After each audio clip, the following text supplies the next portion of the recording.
Hello les amis, bienvenue dans ce nouvel épisode de Tous des Bichettes, la nouvelle série de podcasts qui t'aide à mieux te comprendre, à sortir de tes schémas de survie pour vivre ta vie pleinement. Je suis Damien Launay, coach et psychopraticien et j'accompagne individuellement celles et ceux qui souhaitent se libérer de leur schéma de survie pour enfin se sentir méritants d'être aimés tels qu'ils sont.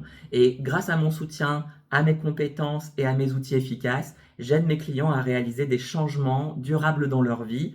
Et donc, je suis ravi et enthousiaste de vous retrouver aujourd'hui avec Marion, ici présente, pour explorer ensemble un sujet souvent confondu, c'est la différence entre l'estime de soi et la confiance en soi.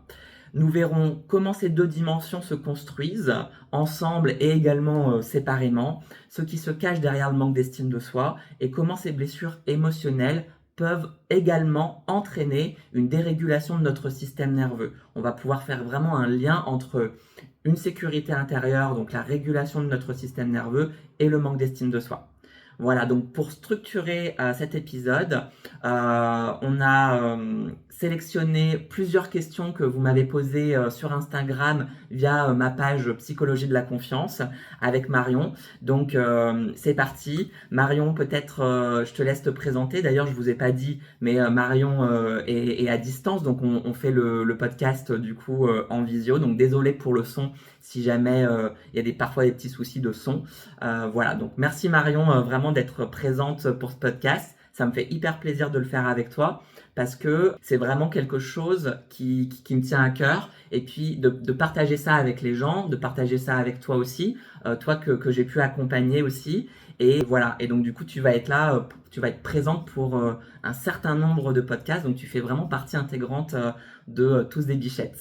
Merci beaucoup Damien, pareillement de mon côté, je suis vraiment très très heureuse qu'on fasse ce podcast ensemble parce que voilà, comme l'a dit, bonjour à tous déjà, comme l'a dit Damien, en fait j'étais aussi l'une des personnes qui l'a accompagné il y a déjà quelques temps de ça et ça a vraiment été une grande révélation et c'est des choses que moi je voudrais également partager en fait avec les gens, donc le faire avec Damien c'est vraiment quelque chose qu'on fait en se complétant en fait parce que Damien est ici l'expert en la question, celui qui m'a guidée aussi et moi de mon côté je voulais vraiment pouvoir apporter en fait ce côté en fait de l'expérience de changer, de faire tout ce parcours, de commencer d'un point A et d'arriver à un point B et c'est vraiment fabuleux comme chose donc c'est comme ça qu'on a décidé de faire ce podcast ensemble. Et comme a dit Damien, voilà, moi du coup je suis basée en Corée du Sud, je travaille dans le cinéma coréen, j'ai ma propre entreprise ici, Bokju Navi. Ça n'a absolument rien à voir avec le développement personnel, mais sincèrement c'est quelque chose à côté qui me tenait vraiment à cœur, comme toi Damien. Donc merci encore de cette proposition. Avec plaisir, merci Marion. Du coup, voilà, je te laisse commencer. Alors, on va donc commencer avec la question, j'imagine, simple en fait, mais quand même cruciale.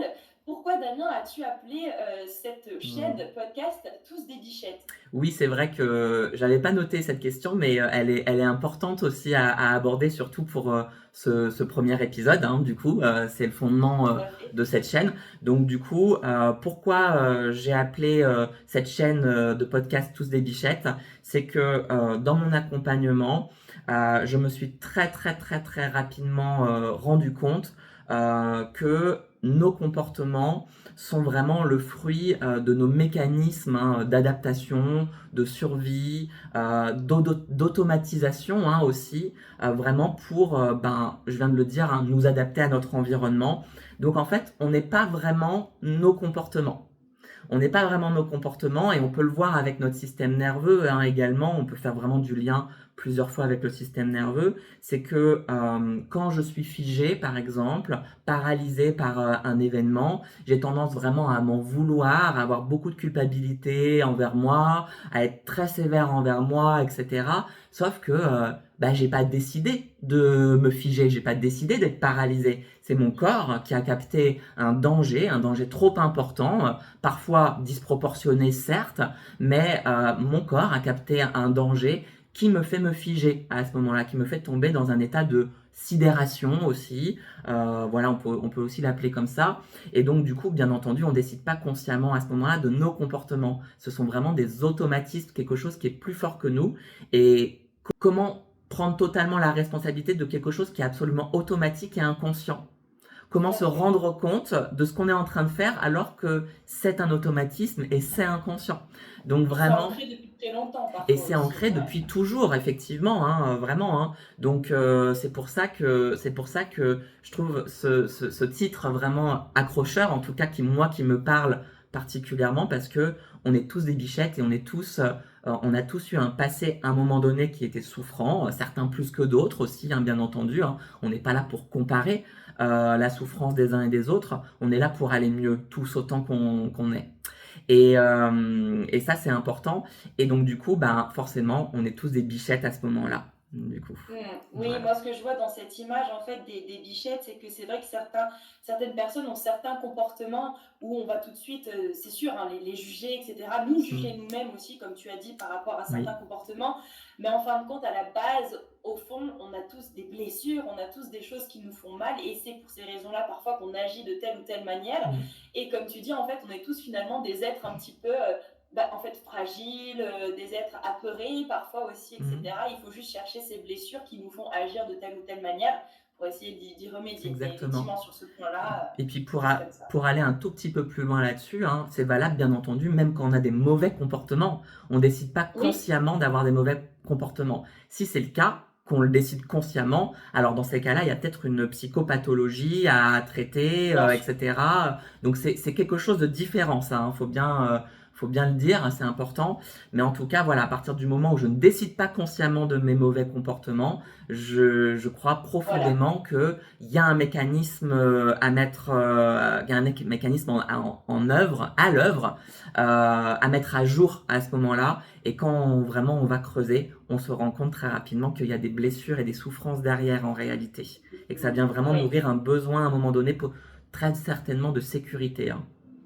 Exactement, exactement. Effectivement, ça n'excuse pas les mauvais comportements, mais par contre, Exactement. c'est quelque chose de plus fort que nous, Oui. effectivement, c'est qu'il y a quelque chose à creuser. Ben écoute, on va directement plonger dans le vif du sujet, du coup, Ouais. maintenant.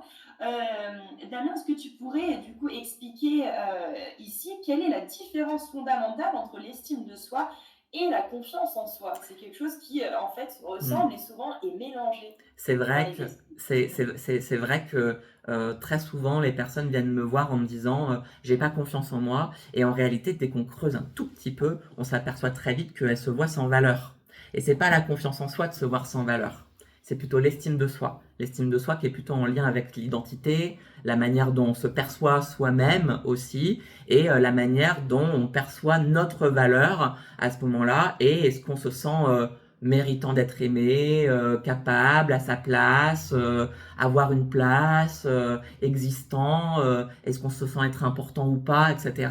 Ça, c'est plutôt vraiment en lien avec l'image qu'on a de soi et c'est directement aussi en lien avec la valeur qu'on se donne. Donc ça, c'est vraiment l'estime de soi. La confiance en soi, elle est sur le niveau, alors peut-être qu'il y en a qui vont connaître un peu la PNL, la pyramide des niveaux logiques, mais en tout cas, si on s'attarde pas trop là-dessus, parce que c'est quelque chose d'assez spécifique, mais la confiance en soi, elle est bien entendu en lien avec le savoir-faire.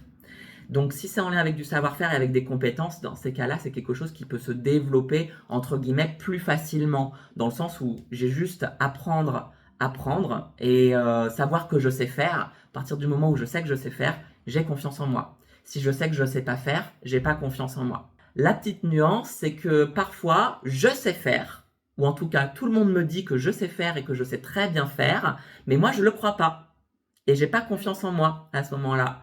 Dans ces cas-là, c'est un manque de confiance, effectivement, mais qui a été engendré par une image de soi, donc une mauvaise estime de soi, une image de soi comme quoi je suis un incapable, par exemple. Si je me vois comme un incapable, je vais forcément avoir une opinion déformée de mes compétences, en pensant qu'elles ne sont jamais à la hauteur. Donc en règle générale, les gens qui ne se voient pas capables sont en règle générale assez compétents en réalité. Du coup, justement Mmh. parce qu'ils se mettent énormément de pression sur les épaules, Ouais, justement pour être capable en se voyant pas capable. Donc oui. ça c'est assez intéressant et parce que finalement la plupart du temps on essaye de ne pas être ce qu'on croit être, hein. On essaye, Est-ce que tu pourrais développer un petit peu sur ce eh point-là? ben, en fait, si on va voir l'estime de soi, le mot estime de soi, ça porte bien son nom, c'est une estimation. Et cette estimation, on la fait entre deux choses, entre ce que je crois être et ce que je crois devoir être pour plaire aux autres. Donc on voit bien que le regard des autres, là, il est extrêmement important, hein. Il a un poids monumental sur la valeur que moi je vais me donner, hein, du coup. Donc on tombe vraiment dans une estime qui est conditionnelle d'obtenir la validation des autres. Donc ce que je crois être, c'est pas capable. Et ce que je crois devoir être, c'est quelqu'un de capable, quelqu'un qui est à la hauteur, quelqu'un qui fait parfaitement les choses, etc. Bon, bah, bien entendu, c'est vers ça que je veux aller, du coup. Parce que mon but, à la base, c'est quand même de ne pas revivre mes blessures, Oui. du coup. Et moi, je voudrais ajouter sur ça aussi, ce qui était assez intéressant et finalement vachement déroutant en fait au départ, c'est que parfois on a l'impression qu'il y a ce qui est le cas, j'ai appris après, on pouvait avoir un conflit intérieur en fait en ayant plusieurs parties de soi. Oui. Par exemple, je donne mon exemple personnel où, tu le sais très bien, Damien, moi dans mon travail, j'avais énormément, enfin j'ai toujours énormément confiance en moi. Je sais que, comme tu disais, je Mmh. sais que je suis capable, je sais que je peux le faire.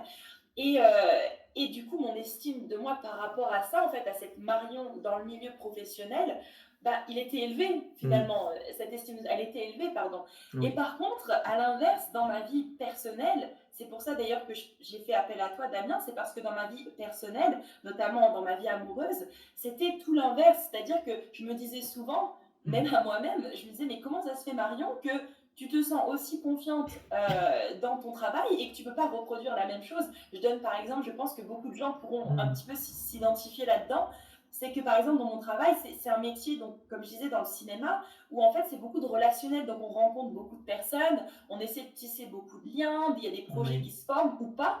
Et en fait quand des projets par exemple ne se concrétisent pas, ou bien qu'il y a des gens, ça arrive tout le temps, où des gens ils veulent pas continuer cette relation professionnelle qu'ils ont avec nous, cette collaboration, etc. Mais moi, je me disais toujours, mais c'est pas grave, en fait, je passais très vite à autre chose. Je me disais, allez, on passe à la prochaine étape, prochaine personne, prochain événement, prochaine Mmh. collaboration, etc. Je m'y attardais pas trop. Par contre, quand la même chose se passait dans ma vie amoureuse, ou Mmh. même parfois amicale, où en fait les gens arrivent et toi, tu espères, tu te dis, ah, ben, ça fonctionne bien, peut-être que tu fais des projets, des plans, etc. Et finalement, ça s'écroule. Et ben, c'était beaucoup, beaucoup, beaucoup plus dur de remonter la pente, Mmh. beaucoup plus dur de passer à autre chose, et beaucoup plus dur de se dire, bah, c'est pas grave, il y aura quelqu'un d'autre en fait.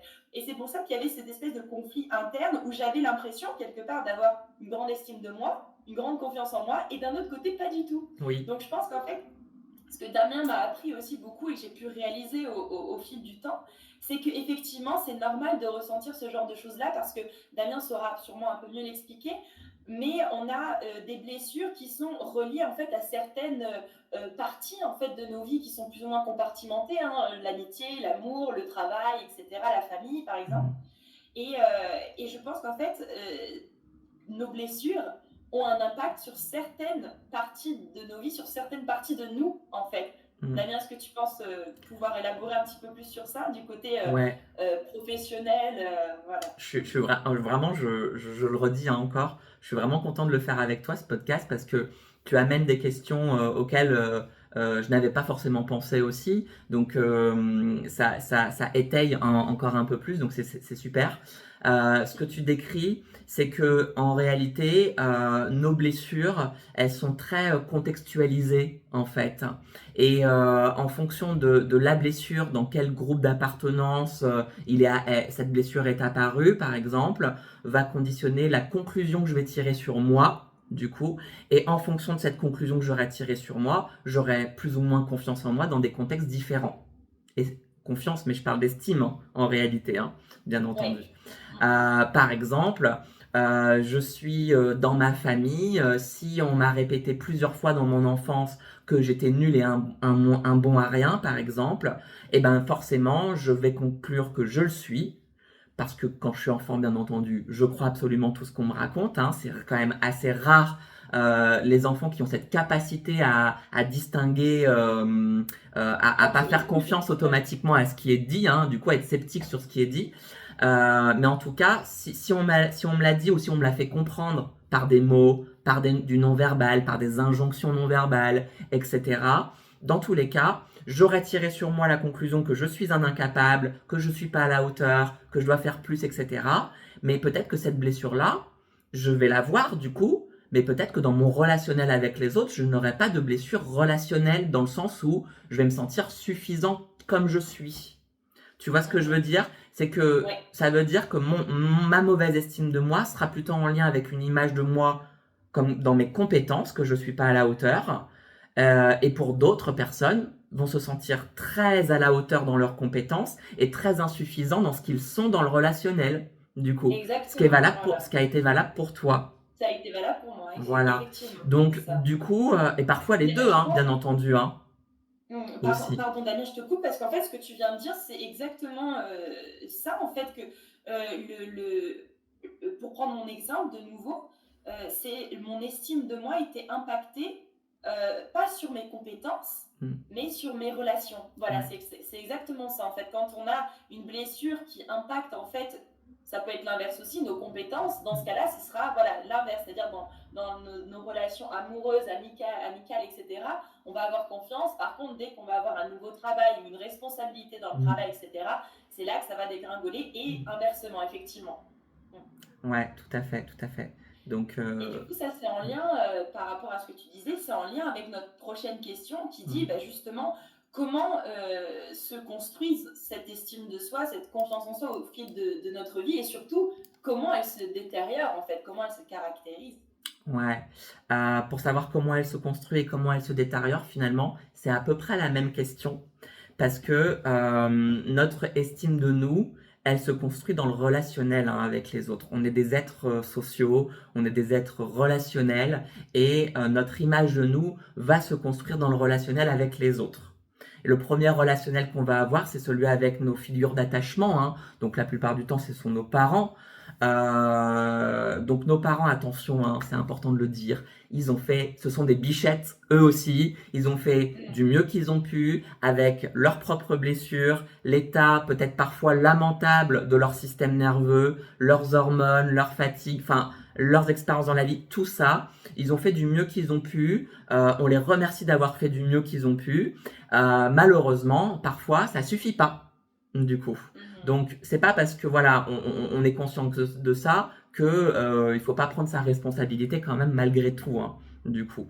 Mais Oui. en tout cas, comme on est des êtres relationnels et que notre estime de nous se construit dans le relationnel avec les autres, ça veut dire que on va s'attarder sur est-ce qu'on s'est senti suffisamment validé dans notre enfance ou est-ce qu'on s'est senti plutôt invalidé. Mais Oui. validé de la bonne manière, pas validé dans le faire, mais validé dans Mhm. l'être du coup. Parce que si je Est-ce suis que tu peux donner validé, un exemple peut-être? ouais, si je suis validé dans le faire, par exemple, qu'on me dit c'est bien, t'es un bon petit garçon parce que t'as rangé ta chambre, parce que tu es poli, parce que tu es sage, parce que tu as des bonnes notes, bah je vais comprendre qu'on m'aime quand même de manière conditionnelle. Oui, Du coup, c'est-à-dire que quand tu fais les choses bien, dans ce cas-là, on va t'aimer. Par oui, contre, si tu ne les fais pas, on va pas t'aimer. Parce que je pense exactement. que ce qu'il faut rajouter vite fait dans ce que tu viens de dire Mm, aussi, c'est que parfois, comme tu disais, les parents ont fait du mieux qu'ils ont pu. Parfois, c'est pas suffisant, mais ce qu'on veut dire par là aussi, c'est des choses que l'enfant va interpréter d'une telle manière, c'est-à-dire que les parents n'auront pas forcément fait quelque chose d'extrêmement grave d'un bien point de vue sûr. adulte. Mm, Ça peut être quelque chose d'absolument mineur oui, pour nous en fait. Hein. Par exemple, Damien, j'aime bien reprendre ton exemple à toi de quand tu étais jeune, à 6 oui. ans, que tu apprenais à lire, ta maman faisait la vaisselle, je crois, tu m'as dit, et Mm, tu n'arrivais pas à faire tes devoirs, tu n'arrivais pas à lire, et quand tu as demandé pour la énième fois de l'aide à ta mère, tu l'as vu juste lever les yeux au ciel. mm, Alors que ta mère, tu me l'as toujours dit, ta maman a toujours été la meilleure des mamans. Je veux dire, tu as toujours oui. eu une très bonne relation avec elle, Mm, etc. Mais cette chose-là, pour le petit Damien de 6 ans, eh ben, oui. ça a été un choc, en fait. Et c'est de là aussi que ça peut partir une blessure, parce que c'est de notre point de vue d'enfant, Oui, en fait. exactement. Mm. De choses en apparence hyper banales, c'est vrai. Et en fait, depuis un point de vue d'enfant, ça ne l'est pas du tout. Pourquoi? Bah, simplement parce que quand on est enfant, on est absolument totalement dépendant. Notre survie est totalement dépendante de l'adulte. Donc on n'est ni autonome, ni indépendant, bien entendu. Et donc, à cause de ça, ça fait que on va accentuer ça va être inscrit dans notre ADN, hein, justement, puisque nous sommes des animaux sociaux, et qu'il faut surtout éviter de ne pas être aimé de notre groupe d'appartenance, de notre figure d'attachement, parce que si on n'est pas aimé de notre figure d'attachement, on est dans la merde. En tout cas, notre système nerveux, il va capter ça comme un danger de mort imminent. Parce qu'à la base, dans la nature humaine, c'est vrai qu'à l'époque, il y a très très longtemps de ça, si jamais on ne faisait pas partie d'un groupe, Mm, c'était une question de survie. Pour le coup, on allait ouais, mourir. On allait mourir si on ne faisait ouais, pas partie d'un groupe. Donc je pense carrément. que ça, comme tu m'as toujours dit, c'est quelque chose qui reste malgré nous, C'est en nous, ancré, dans hein. notre ADN, alors que maintenant, la société a changé. On peut vivre Oui. Ça, sans pas forcément. Voilà, partie d'un groupe. c'est totalement ancré. Nous, ce qu'on apprend en accompagnement, c'est vraiment à distinguer le fait que, enfin, pas à distinguer, à déconditionner le rejet de ma valeur. Du coup, c'est pas parce que je vis du rejet que je suis sans valeur. Parce que le Mhm. rejet, il est inévitable dans la vie. On va le vivre à un moment donné, qu'on ait une bonne estime ou une mauvaise estime.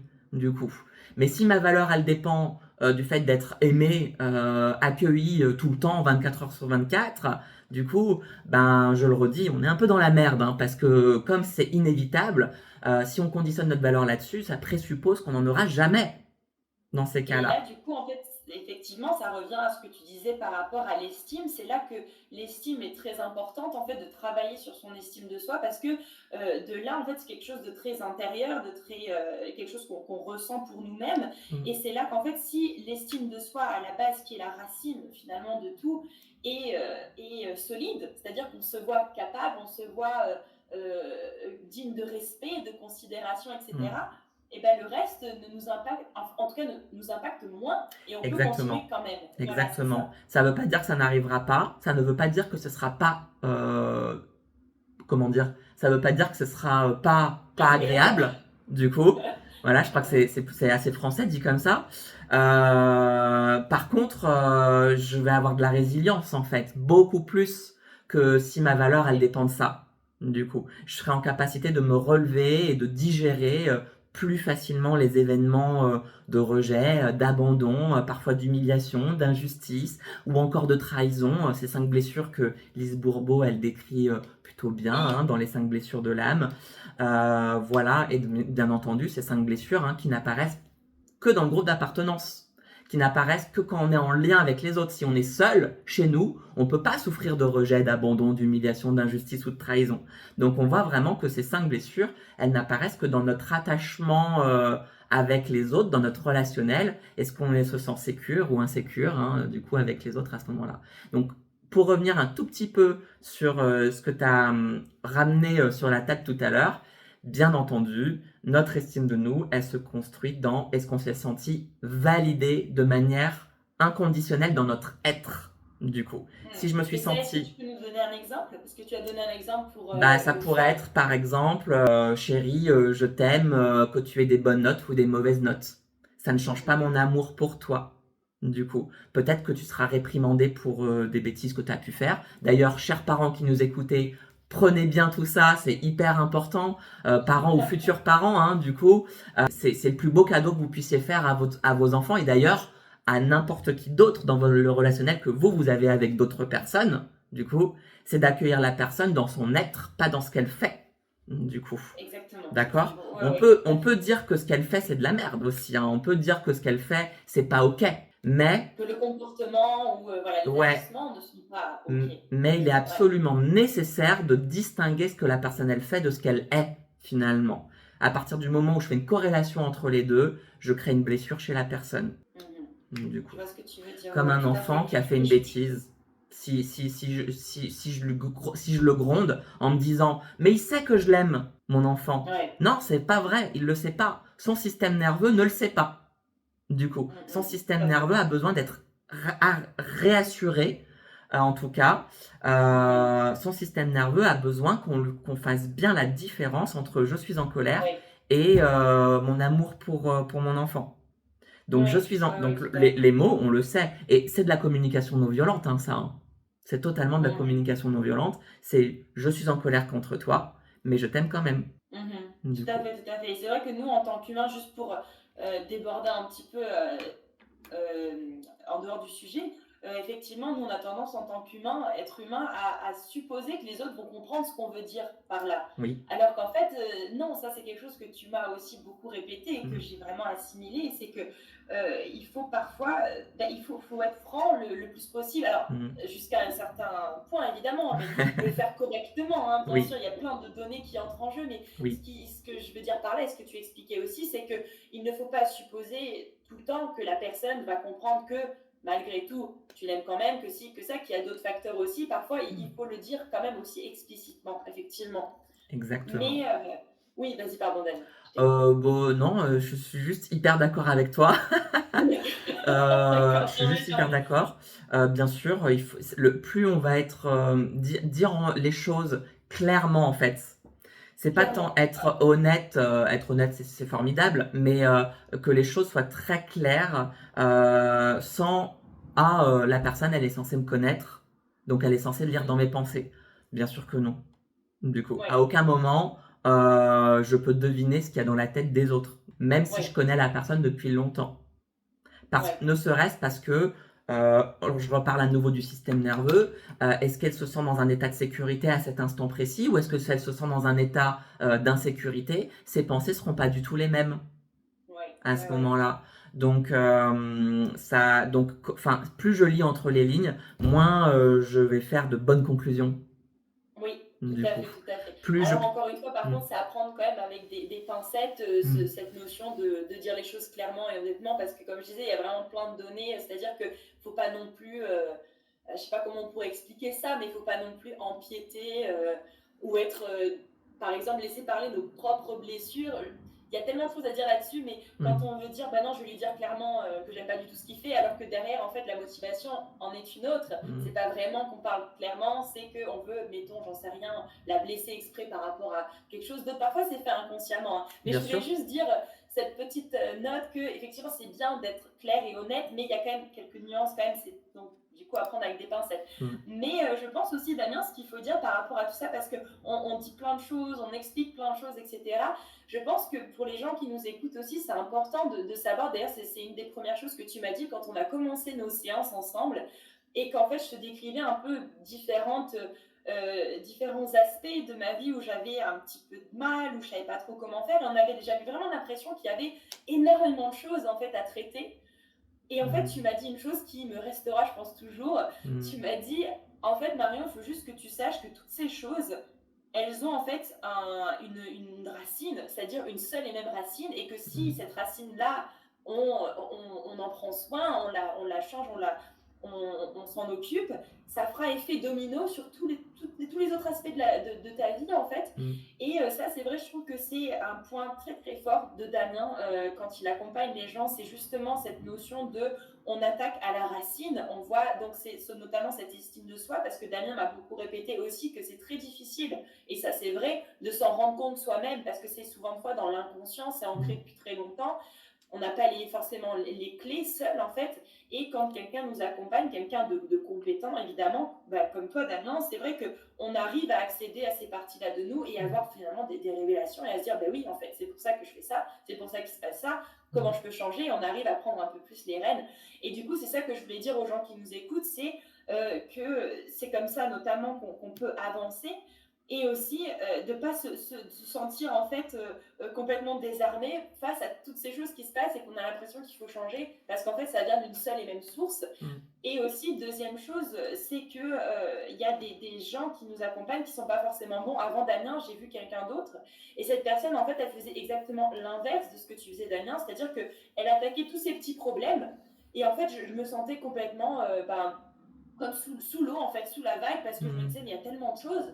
Et en fait, on a fait ça pendant plusieurs temps avec cette personne. Ça ne réglait rien du tout. Ça a accentué justement l'anxiété, en fait, de se dire, mais on Mm. n'arrivera jamais au bout, il y a trop de choses, trop de trucs à régler. Oui. Mais en fait, quand on prend la chose du bon côté, comme toi tu l'as fait, c'est-à-dire de prendre vraiment la racine, où est-ce qu'il est le problème à la base, et ben en fait, quand on règle ça, moi c'est fantastique ce qui m'est arrivé parce que vraiment, après ça, après avoir vraiment travaillé, avoir été ouverte, avoir été à vouloir vraiment aller dans les profondeurs de mon âme, si on veut aller dans la poésie, Mm. à comprendre, et ben en fait, effectivement, les changements s'opèrent automatiquement en fait autour de nous au fur et à Mm. mesure on voit le changement dans notre perception de nous-mêmes, dans notre perception des autres, dans notre façon d'agir, etc. Et en fait, effectivement, l'effet domino est bien là. Donc, je voulais bien dire ça pour pas décourager les gens quand ils entendent tout ça et se dire, oh là là, oui, mais moi, j'ai trop de Il y a trop problèmes, de ça va pas le choses. faire. Ouais, En fait, ouais, voilà, c'est carrément. vraiment étape par étape, il y a une seule Mm. source, il faut la travailler avec Oui. quelqu'un de compétent. Oui, c'est vrai parce que effectivement, la plupart du temps, et spontanément, hein, je pense que c'est très humain hein, de faire ça, c'est qu'on s'attarde sur ce qu'on voit de notre problématique. Et ce qu'on voit, c'est que le haut de l'iceberg. Et le haut de Oui, l'iceberg, bah, il est tout petit hein, par rapport à ce qu'il y a vraiment à travailler en fait. Donc le haut de l'iceberg, ça peut être ma timidité par exemple, j'en ai marre parce que je suis timide, j'en ai marre parce que j'ai de la phobie sociale, j'en ai marre parce que je m'efface en public, j'en ai marre parce que j'arrive pas à prendre la parole en public, j'en ai marre parce que plein de choses comme ça, j'en ai marre parce que je ressens de l'angoisse par exemple hein, aussi. Ça, c'est le haut de l'iceberg. Et si on va creuser un petit peu, donc bien sûr, il ne faut pas généraliser totalement, hein, il y a parfois plusieurs choses à traiter profondément, il n'y a pas des fois, il y a une racine, parfois il y en a deux ou trois, mais en tout cas, ces racines, elles viennent un peu en effet domino, travailler sur plusieurs problèmes qu'on avait identifiés en apparence et qui nous paraissaient effectivement insurmontables parce qu'on avait l'impression qu'il y en avait trop. Mais oui, dans l'exemple de la timidité, de la prise de parole en public, etc., bah, effectivement, très souvent, on vient sur si je prends la parole, on va voir que je suis un imposteur, on va voir que je suis pas à la hauteur, on va voir que je suis pas intéressant, etc. Donc je le fais pas. Mais si je le fais, si on le voit, ça veut dire que on va pas m'aimer. Donc et là je synthétise très vite, hein, mais en tout cas, oui, oui, on oui. va voir Enfin, qu'on en va exemple. on va voir qu'on va pas, enfin, on va pas m'aimer. En tout cas, je pars de ce postulat-là hein, avec mon petit filtre aussi hein, qui déforme la réalité et ma vision de moi-même, bien entendu, et de ce que je pense, parce que c'est une projection que j'envoie sur les autres à ce moment-là, qu'on va pas m'aimer si j'ai pas le bon mot à dire, si j'ai pas la bonne blague, si j'ai pas la bonne culture, le bon humour, bref, etc., etc. Et Et donc voilà. Et là, on là, vient du on coup est à sur la l'estime. racine. Oui, Si je travaille sur ma valeur, si je travaille sur mon rejet, et ben du coup, si j'ai plus peur du rejet, ni que je conditionne ma valeur sur le rejet, et ben dans ces cas-là, est-ce que j'ai encore peur de prendre la parole en public? Techniquement, beaucoup, beaucoup, beaucoup moins. Et après, ce sera sûrement une histoire de confiance en soi et plus d'estime de soi à travailler. Après, la confiance en soi, ce sera me mettre en action et prendre la parole petit à petit et gagner en confiance parce que c'est quand même une compétence à développer. oui, Voilà. tout Donc à peut-être que toi fait. tu le vois aussi, parce que je crois que tu fais du théâtre, non? Quelque chose comme ça. Ah oui, oui, oui, Ouais, oui, effectivement, je suis aussi actrice et oui, chanteuse en même temps. oui. Oui, oui, tout à fait, c'est Donc ça. tu le vois que plus tu fais et plus tu es à l'aise et plus tu as confiance en toi aussi. Exactement, Donc la confiance en exactement. soi, elle est Pour dans le plein de choses, faire. hein, pour Ouais. plein de choses La à confiance en soi, refaire. elle est dans le faire, l'estime de soi, elle est dans l'être. Voilà, ça c'est très joliment Voilà. résumé. Et donc, tu as parlé un petit peu des méthodes justement pour travailler sur ça. Est-ce que, bon, bien sûr, tu ne pourras pas entrer dans les détails, surtout que je pense qu'au niveau du temps, on commence peut-être à Oui. arriver au bout. Mais peut-être, du coup, cette dernière question, je pense, c'est dans un aspect général, comment est-ce que tu accompagnes les gens dans cette démarche tes méthodes, etc., pour revenir un petit peu dessus par rapport à Euh, l'estime, la je, confiance, je vais etc. en parler un tout petit peu. Ça servira un petit peu de teasing pour la prochaine fois. Oui, Parce que je pense qu'effectivement, on arrive au bout là du timing. Ce qu'on fera, c'est qu'effectivement, on vous fera une nouvelle, on vous fera la suite, hein, tout simplement, de ce podcast-là.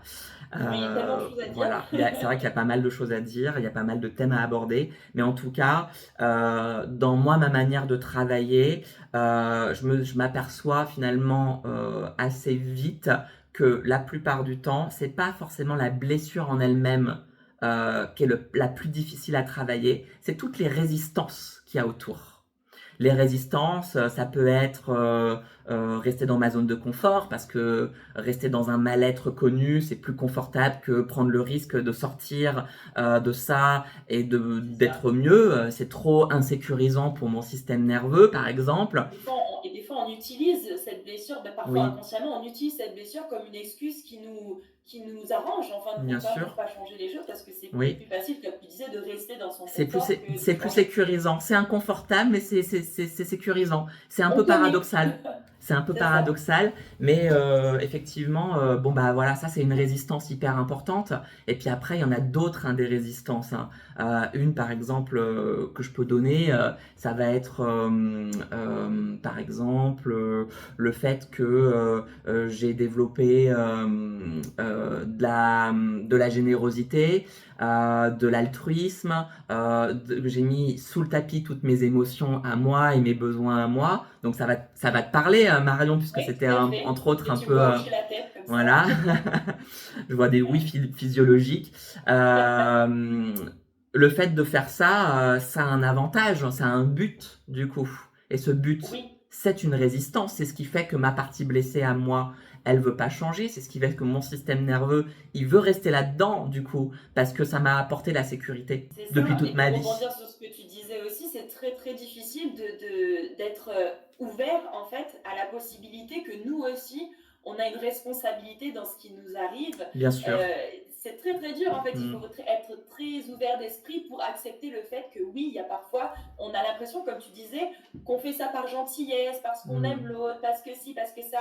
Mais en fait, il y avait une intention derrière qui n'était pas forcément honnête. Alors, comme tu dis, c'est quelque chose qui nous a fait survivre jusque-là, c'était quelque chose qu'on avait l'impression d'avoir besoin de faire, Oui. mais en fin de compte, on s'aperçoit que bah non, c'était pas si honnête que ça, c'était Mm. pour obtenir quelque chose de l'autre par rapport à notre propre blessure à nous, pour le Exactement. rendre peut-être plus concret pour les gens qui nous écoutent. Mm.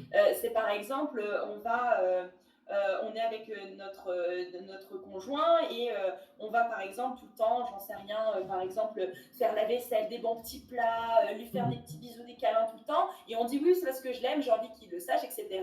Mais en fait, l'intention derrière, surtout comme, quand on est comme moi qui avait une blessure profonde de la peur du rejet, de l'abandon, etc., Mm. c'est que finalement, pourquoi je faisais tout ça en excès, c'est parce que j'avais tellement peur qu'il me rejette et qu'il parte que je voulais me rendre indispensable en fin de compte pour Ouais. lui. Je voulais qu'il puisse presque. En fait, c'est terrible à dire, mais c'était inconscient. Mais Mm. je voulais que sans moi, ah bah, il sache plus comment en faire, il manque de câlins, il manque de bisous, il est plus ses bons petits plats. En fait, quelque Ouais. part, c'était une sorte de prise en otage, en fait, si on veut C'est utiliser vrai, c'est des bien gros dit. mots, hein. Mm. C'est vrai. Oui, Et en fait, on s'en rend pas forcément compte au départ, c'est quelque chose qui nous fait souffrir aussi, parce que c'est par souffrance qu'on fait ça. Mais en fait, ce genre de choses-là, voilà, mm. c'est ce que je voulais dire, en fait, pour contextualiser un petit peu Ouais. ce que tu disais. J'adore ton mot prise d'otage, c'est vrai. Bon après voilà, on peut développer de l'empathie, hein, bien sûr, hein, cette partie qui est blessée, qui fait ça juste Il pour faut d'ailleurs. éviter de revivre Hein. ses blessures. Bon bah est-ce qu'on va reprocher à un animal blessé de se lécher la patte quoi? Du coup Non, non, et en ça lui d'ailleurs, disant ça c'est qu'il est égoïste. indispensable, hein, Damien. Tu es d'accord avec moi qu'il faut vraiment, c'est une grande partie de la guérison de se pardonner aussi, de se dire, Oui, voilà, oui, on l'a fait, c'était pour telle ou telle oui. raison, C'est maintenant on vrai. avance. Mm. S'il y a bien un truc à retenir aussi effectivement de cette fin de podcast, c'est vraiment qu'il faut être tolérant avec soi et il faut aller voir bah, l'intention Ouais, positive qu'on a pour nous-mêmes derrière, qui est une intention qui est motivée par quelque chose de souffrant chez nous.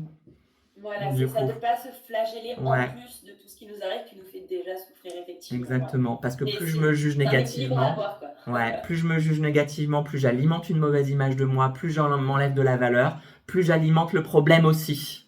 C'est Du ça. coup. Mais par contre, dans l'autre sens, comme tu dis, il faut faire attention de pas non plus dire, bon bah oui, c'est ok, on continue comme ça. Non, non, il y a aussi, voilà, il faut quand même arriver à se dire, j'ai fait ça, je me pardonne, d'accord, mais par contre, je veux faire quelque chose pour peut-être de plus, essayer de ne plus le reproduire, en tout cas Mm. pas autant. Exactement, tout à fait.